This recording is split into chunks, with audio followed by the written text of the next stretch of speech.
आज हम बात करने वाले हैं कॉनकॉर्ड बायोटेक के आईपीओ के बारे में।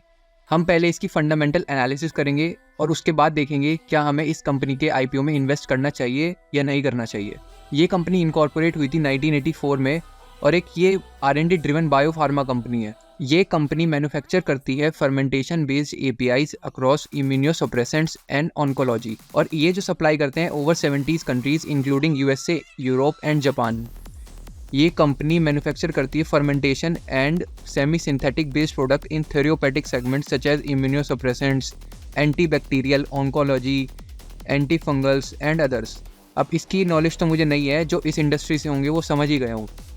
तो ये आईपीओ खुलने वाला है 4 अगस्त को और ये क्लोज होगा 8 अगस्त को, और ये जो आईपीओ लिस्ट होगा वो होगा 18 अगस्त को, फ्राइडे को। इसका जो प्राइस बैंड रखा गया है वो 705 टू 741। आपको 741 पर अप्लाई करना है। 20 का लॉट साइज है, आप देख ही सकते हैं यहाँ पर। और जो ये आईपीओ आ रहा है वो पूरा ऑफर फॉर सेल आ रहा है। ऑफर फॉर सेल मतलब जो प्रोमोटर्स हैं वो अपनी शेयर होल्डिंग्स को सेल कर रहे हैं। तो ये आईपीओ होने वाला है 1551 करोड़ रुपीज़ का, और ये purely offer for sale IPO है। इसमें QIBs का कोटा 50% रखा गया है, HNIs का 15 एंड रिटेल का 35%। रिटेल मैक्सिमम 14,820 के लिए अप्लाई कर सकता है और मैक्सिमम अप्लाई कर सकता है 1,92,660। तो यहाँ पर ये दिया हुआ है जैसा कि आप देख सकते हैं। अब चलिए इस कंपनी के थोड़े फाइनेंशियल्स को देख लेते हैं। तो जैसा कि आप देख सकते हैं कंपनी की एसेट्स पहले थी 1182 करोड़ रुपीज़ और अभी हो गई हैं 1513 करोड़, अप्रॉक्सीमेटली 1514 करोड़ रुपीज़। तो ये अमाउंट करोड़ में है। रेवेन्यू भी लगातार बढ़ता हुआ आया है, पहले था 630 और अभी हो गया है 888 crore rupees. Profit after tax, अब ये देखिए यहाँ पर आपको 2022 में डिप देखने को मिली थी, लेकिन अभी जो है कंपनी ने फिर से रीगेन कर लिया है। जो उन्होंने 2021 में नेट प्रॉफिट पोस्ट किया था उससे ज़्यादा ही पोस्ट किया है। बल्कि 2022 में ओवरऑल फार्मा सेक्टर ने ही अंडर परफॉर्म किया था। जैसा कि आप देख सकते हैं, मैंने आपके लिए यहाँ पर निफ्टी फार्मा का चार्ट लगाया है। तो ये मंथली चार्ट है, आप जैसा कि देख सकते हैं यहाँ पर 2022 में पूरा फार्मा सेक्टर नीचे ही आया था, तो इसी कारण इनकी प्रॉफिटेबिलिटी में ड्रॉप आया था। लेकिन अभी फिर से देखिए फार्मा सेक्टर ने क्या स्ट्रेंथ दिखाई है और ये कैसे ऊपर जा रहा है, और इनसे तो अभी फार्मा सेक्टर ने ऑल टाइम हाई भी ब्रेक कर दिया है। तो आप कह सकते हैं ये इसके आने वाले जो क्वार्टर्स होंगे वहाँ पे हमें अच्छी परफॉर्मेंस देखने को मिल सकती है। एक और कंपनी का प्लस पॉइंट ये है कि इन्होंने देखिए अपनी बोरोइंग भी घटा दिया है। पहले 86 करोड़ की थी, लेकिन अभी तो मिनिस्क्यूल 31 करोड़ की। तो आप कह सकते हैं डेट फ्री कंपनी है, क्योंकि इसका प्रॉफिट आफ्टर टैक्स ही 240 करोड़ का है। तो डेट तो वैसे ही आप समझिए इनके ऊपर नेग्लिजिबल डेट है बिल्कुल। अब बात कर लेते हैं ऑब्जेक्ट्स ऑफ द इशू पर। तो ऐसा कुछ खास है नहीं, बस कंपनी को बेनिफिट लेना है एज अ लिस्टेड एंटिटी होने का, और कुछ खास बात है नहीं इनके ऑब्जेक्ट्स ऑफ द इशू में।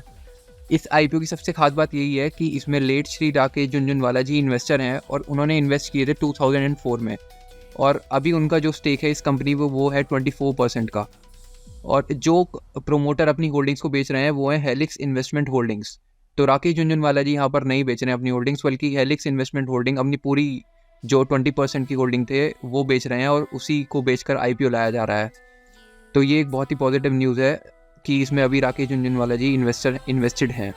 इसका जो ग्रे मार्केट प्रीमियम अभी चल रहा है वो चल रहा है अराउंड 31%, जैसा कि आप देख सकते हैं 971 इसकी एस्टिमेटेड लिस्टिंग प्राइस है। तो 31% का यहाँ पर लिस्टिंग गेन चल रहा है।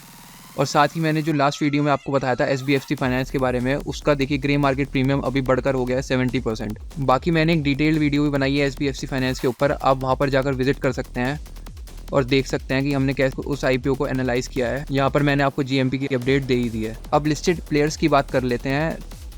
तो इस सेक्टर में जो है डिवीस लैब, लॉरस लैब और सुवेन फार्मा। तो इनकी देखिए टोटल इनकम सबसे ज़्यादा आपको दिखेगी डिवीस लैब की, उसके बाद लॉरस लैब्स की और फिर सुवेन फार्मा की। ऐसे ही प्राइस टू अर्निंग रेशियो जो है वो सबसे ज़्यादा डिवीस लैब का है, लॉरस लैब का सबसे कम है और सुवेन फार्मा का 30। वेयर एज अगर आप देखें टोटल इनकम कॉनकॉर्ड बायोटेक की 853 करोड़ रुपीज़ है और इसका जो PE है वो 32 है। प्राइस टू बुक रेशियो भी सबसे कम कॉनकॉर्ड बायोटेक की दिख रही है आपको। रिटर्न और नेटवर्थ जो है वो सबसे ज़्यादा सुवेन फार्मा की है, उसके बाद आपको दिखेगी कॉनकॉर्ड बायोटेक की, फिर उसके बाद लॉरस लैब्स की और सबसे कम डिवीस लैब की। तो ये हो गई वैल्यूएशंस की बात। अगर आप मुझसे पूछे तो मुझे लगता है कि ये आईपीओ जो है फेयरली वैल्यूड है, और इसमें मैं लिस्टिंग गेन्स के लिए तो बिल्कुल जाना चाहूँगा, क्योंकि जिस हिसाब से इसकी अभी पॉजिटिव सेंटीमेंट है जो राकेश झुनझुनवाला जी को लेकर, वो उसमें इन्वेस्टर हैं, तो आपको डेफिनेटली इसमें लिस्टिंग गेन्स तो मिलेंगे ही मिलेंगे। तो मैं इसमें लिस्टिंग गेन्स के लिए जाना चाहूँगा। लॉन्ग टर्म में मैं शायद इसमें इन्वेस्ट ना कर, पर हाँ लिस्टिंग गेन के लिए ज़रूर हम जाएंगे। जो इसकी वैल्यूएशन है वो काफ़ी फेयरली वैल्यूड लगी है मुझे कंपनी, ऐसा ओवर वैल्यूड कोई नहीं लगा। आप देख ही सकते हैं प्राइस टू अर्निंग रेशियो भी 32 है, इन लाइन है जो इसके लिस्टेड पीयर्स हैं, बल्कि डिवीस लैब का तो बहुत ही ज़्यादा है। तो मेरे हिसाब से ये कंपनी फेयरली वैल्यूड है। यहाँ पर मेरा किसी भी तरह का आपको रिकमेंडेशन नहीं है कि इस आईपीओ में आप अप्लाई करें या नहीं करें। ये सिर्फ मेरी एक अपनी पर्सनल स्टडी थी जो मैंने आप लोगों के साथ शेयर करी है। तो अगर आपको इस आईपीओ में अप्लाई करना है या आगे आने वाले किसी भी आईपीओ में अप्लाई करना है तो प्लीज़ आप अपने फाइनेंशियल एडवाइज़र से ही पूछ के किसी भी आईपीओ में अप्लाई करना। अगर आपको ये वीडियो इन्फॉर्मेटिव लगी हो तो प्लीज़ इस चैनल को सब्सक्राइब करना और इस वीडियो को लाइक करना। Thank you.